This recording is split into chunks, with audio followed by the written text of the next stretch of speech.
Children come in with gunshot wounds to the neck and head. They'd been sniped neck and head. You know, when you just open up body bags and it's organs of children, missing heads, missing limbs, 80% body burns. It's not a moral quandary for me, and it's not a moral quandary for millions of people around the world. Like, we're sat here and I'm putting headless children and I'm handing them over to mothers.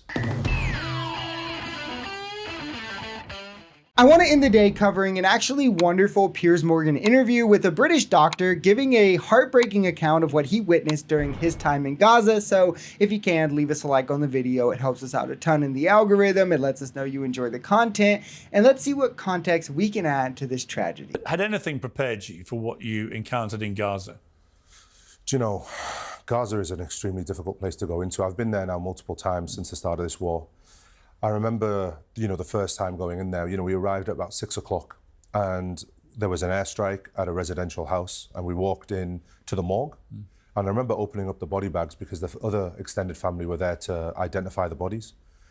And, you know, when you just open up body bags and it's organs of children, missing heads, missing limbs, 80% body burns. And, you know, there were family members coming in, picking up pieces of an arm and identifying the body just by the ring.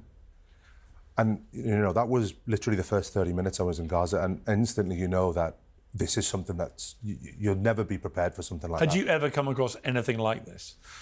Not to this scale, not to this scale. The level of destruction, you know, we would drive from the European hospital to Nassau Hospital, and there would be about 4 buildings standing.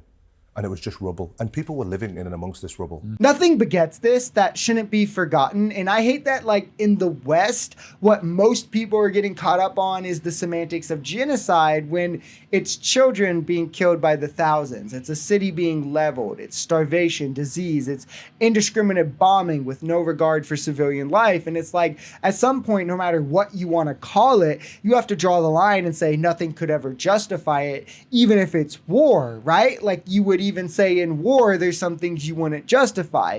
And for some of us, that might be earlier than others, but surely that point should have been reached by now for anyone with an ounce of humanity. 20,000 children are dead, almost 60,000 Palestinians total, the majority of which are civilians, the majority of which are women and children. Hearing stories of children being torn apart limb by limb, purposefully shot, buried under rubble, when is enough, if enough isn't already? When you say that children are coming in every day, literally all the time. Yeah. You know, the second time that I was there a few days into a few days before the ceasefire broke, and we would actually see children come in with gunshot wounds to the neck and head. They'd been sniped neck and head. We saw last year in June children that had been starved to death, children that were coming in starving to death in June last year.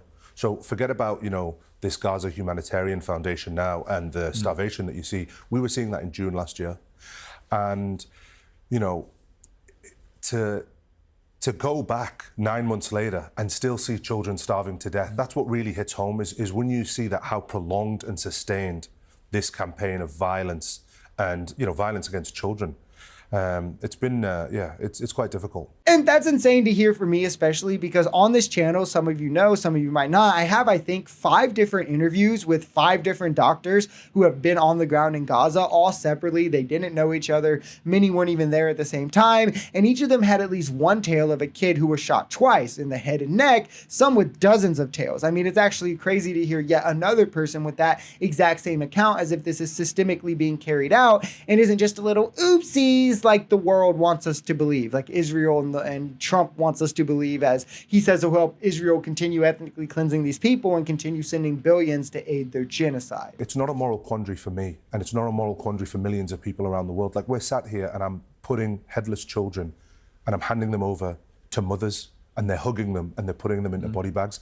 When we have a mass casualty event, I'm stepping over children as they're bleeding out to death on the floor because I know we don't have the medical equipment to treat them. When I'm trying to use an ultrasound machine to do a scan on someone, the cords have been cut because Israeli soldiers have cut the cords of ultrasound machines. I've had family members who have died because the dialysis machines are filled with bullet holes. So, you know, just to put it into context, the first 24 days of this conflict, 1,900 children were killed in the first 24 days. That's more than any other conflict anywhere around the world in a whole year. and in this tiny population of Gaza.